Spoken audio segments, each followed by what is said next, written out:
안녕하세요. 여의주입니다. 오늘은 유서 맨 마지막 구절에 대하여 살펴보겠습니다. 증산상제님께서 남기신 유서를 해석하면서 많은 사람들이 궁금해하지만 뚜렷하게 설명하지 못한 부분이 있습니다. 바로 유서의 맨 마지막에 반서로 적혀 있는 구절입니다. 기존 해석에서는 이 부분이 빠져 있거나 혹은 명확한 설명 없이 넘어가는 경우가 많았습니다. 그리고 유서라는 것은 본래 마지막 문장에 핵심적인 뜻을 담는 경우가 많습니다. 특히 누군가에게 남기는 당부나 사명의 방향은 끝부분에 압축되어 나타나는 것이 일반적입니다. 그런 점에서 볼 때 마지막에 굳이 반서로 남겨진 이 구절은 단순한 기록이 아니라 의도적으로 감추어진 중요한 메시지일 가능성이 큽니다. 거꾸로 적는다는 방식 자체가 하나의 상징적 표현으로 이어져 왔음을 짐작하게 합니다. 쉽게 읽히지 않도록 하되 때가 되면 스스로 깨닫는 사람이 나타나도록 남겨둔 흔적일 수도 있습니다. 그래서 많은 사람들이 이 반서로 된 마지막 구절이 과연 무엇을 의미하는지, 누구를 향한 말인지, 그리고 왜 그런 방식으로 기록되었는지를 두고 계속해서 의문을 품고 있는 것입니다. 유서라는 것은 본래 마지막 문장의 핵심적인 뜻을 담는 경우가 많다는 점을 생각해보면 굳이 그 부분만을 반서로 남긴 것은 특별한 의도를 담은 표현일 가능성이 큽니다. 특히 상제님 유서 중 반서 구절은 날짜와 명을 받은 존재, 명사삼인, 즉 사명을 맡은 새 존재라는 표현이 들어있는데 이는 도수의 흐름 속에서 이어지는 인물들을 상징적으로 가리키는 말로 해석할 여지도 있습니다. 그렇게 보면 현재 6기초지인 증산법종교회 천하정가, 대령정가, 숭도묘 이 세 곳 정각의 거꾸로 된 현판과 상제님께서 남기신 유서의 마지막 갑진년 10월 8일 3일 명사 3인이라는 반서 구절은 서로 다른 것이 아니라 하나의 상징적 구조로 이어져 있다고 생각해 볼 수 있습니다. 6기초지인 지금의 증산법종교 9개 정각 가운데 현판의 서체가 거꾸로 뒤집혀 있는 곳은 천하전, 대령전, 숭도묘 세 곳으로 알려져 있는데 일반적인 정각과 달리 이 세 정각만 서체가 반서의 형태를 띠고 있다는 점은 단순한 장식적 특징이라기보다 어떤 상징적 의미를 담고 있는 것으로 보입니다. 이 세 정각의 공통점을 생각해 보면 각각의 중앙에는 단순한 인물을 넘어 도수와 사명을 상징하는 존재가 모셔져 있다는 것입니다. 천하전은 천하의 주제를 상징하는 자리이며 대령전은 영적인 주제와 명을 받는 존재를 의미하는 공간으로 여겨집니다. 그리고 숭도묘는 도의 계승과 이어짐을 상징하는 자리로 이해할 수 있습니다. 즉, 이 세 정각은 각각 다른 역할을 맡았지만 공통적으로 명과 도수의 중심에 선 존재들을 상징하는 공간이라는 흐름을 지니고 있습니다. 이와 같은 맥락에서 볼 때 현판을 굳이 거꾸로 뒤집어 놓은 것은 누구나 쉽게 알아보게 하기보다는 때가 되어야 드러나는 존재를 암시하는 하나의 상징으로 볼 여지도 있습니다. 겉으로는 드러나지 않지만 중심에 있으며 시기가 오면 그 의미가 풀리게 되는 구조라는 것입니다. 이 점은 상제님께서 남기신 유서의 마지막 부분과도 묘하게 연결됩니다. 즉, 겉으로 드러난 것이 아니라 감추어진 상태로 존재하고 시간이 흐르면서 그 의미가 서서히 드러나도록 한 장치라는 관점입니다. 그리고 이러한 맥락을 따라가다 보면 자연스럽게 하나의 질문으로 이어집니다. 과연 이 유서는 누구를 향해 쓰여진 것인가 하는 점입니다. 상제님의 유서는 단순히 특정 시점에 제자들에게 남긴 말이라기보다 이후에 사명을 이어받게 될 존재를 염두에 두고 남긴 것일 수도 있습니다. 그렇기에 마지막 구절에 명을 받은 이들이 언급되고 그것이 반서로 감추어져 있다는 점은 정해진 때에 알게 될 대상이 따로 있음을 암시하는 표현으로 볼 수 있습니다.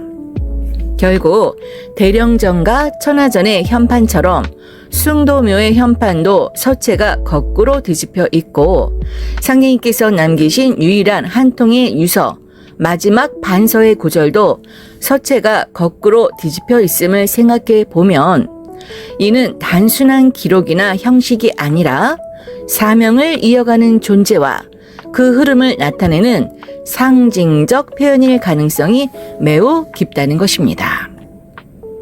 글자가 반서로 뒤집혀 있다는 것은 전환의 상징, 즉 선천의 질서에서 후천의 질서로 뒤집힘을 상징하며 끝이 아니라 다음 단계로 넘어가는 전환의 관문임을 알 수 있습니다. 유서라는 형식 자체가 이미 최종 남김인데 상제님께서 남기신 유서 중 거꾸로 된 글씨는 잘못된 방향이 아니라 숨겨진 방향일지도 모릅니다. 특히 명사삼인이라는 표현은 사명이 흐름으로 이어진다는 구조를 암시합니다.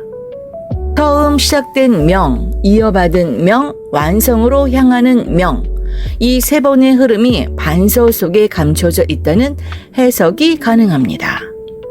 결국 명사삼인은 하늘의 명이 땅의 일이 되기 위해 필요한 세 자리를 말하는 것처럼 보입니다.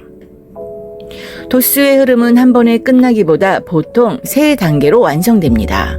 첫째, 기틀을 여는 자리. 둘째, 맥을 잇고 정립하는 자리. 셋째, 남은 것을 메우고 현실에서 이를 드러내는 자리. 그래서 세 사람은 꼭 실명 3인이 아니라 세 역할일 수도 있습니다. 그리고 유서의 다른 구절은 이 구조를 더 강하게 암시합니다. 떠난 혼이 다시 길을 찾고 인연 있는 자들이 스스로 모여들고 함께 천지의 일을 드러낸다. 결국 마지막 반서 구절은 끝맺음이 아니라 이 일은 이어지고 새 자리로 완성된다는 구조적 메시지일 수 있습니다. 반서로 적힌 구절을 정자로 고쳐보면 다음과 같습니다. 갑진년 10월 8일 3일 명사 3인. 이를 풀어보면 갑진년 10월 8일 3일 이를 명받은 세 사람이라는 뜻으로 해석할 수 있습니다. 먼저 갑진년 10월 8일은 분명한 의미를 지닌 날짜입니다. 신묘년 1891년 10월 8일에 탄생하신 김수부님이 태어난 지 15년이 되는 날이 바로 갑진년 10월 8일이며 이날 상제님께서 김수부님을 수부로 내정하신 날로 볼 수 있습니다. 따라서 이 날짜는 단순한 시점이 아니라 수부 사명이 시작된 기준점으로 이해할 수 있습니다. 그 다음에 이어지는 3일이라는 표현이 또 하나의 단서가 됩니다. 이는 정민년 동짓달 초사흔날, 즉 1907년 1월 3일에 고수부님이 수부로 책봉된 날과 연결하여 생각해 볼 수 있습니다. 즉 유서 속에 8일과 3일은 날짜의 순서가 아니라 수부로 세워진 두 사건의 순서를 의미하는 것으로 보입니다. 정리하면 갑진년 10월 8일은 김수부님이 수부로 내정된 날이며 그 이후에 정민년 1월 3일은 고수부님이 수부로 책봉된 날, 이 두 날이 반서 속에 함께 들어있는 것은 천지공사 속에서 두 분이 맡았던 역할의 흐름을 나타내는 것으로 해석할 수 있습니다. 그렇다면 그 뒤에 이어지는 명사삼인은 무엇을 뜻할까요? 도문 역사에서 수부로 세워진 분은 두 분입니다. 먼저 수부로 내정된 김수부님, 그리고 종통을 이어 도통을 이루신 고수부님입니다. 그런데 여기서 세 사람이라고 한 것은 단순히 두 분만을 말하는 것이 아니라 또 한 사람의 존재를 포함하고 있음을 암시합니다. 김수부님은 어린 나이에 원가한을 지니고 세상을 떠나셨습니다. 그러나 유서의 내용 속에는 단주수명이라는 표현이 등장합니다. 이는 명을 이어받는 존재, 다시 말해 인도환생하여 못다한 사명을 이어가는 인물을 뜻하는 것으로 해석할 수 있습니다. 따라서 명사삼인은 다음과 같은 세 흐름으로 이해할 수 있습니다. 첫 번째, 김수부님은 최초로 수부로 내정되어 천지공사의 기틀을 여신 분입니다. 둘째, 고수부님은 종통을 이어받아 도통을 이루신 분입니다. 셋째, 인도환생한 추수사명자는 처음 수부의 사명을 이어 완성하는 존재입니다.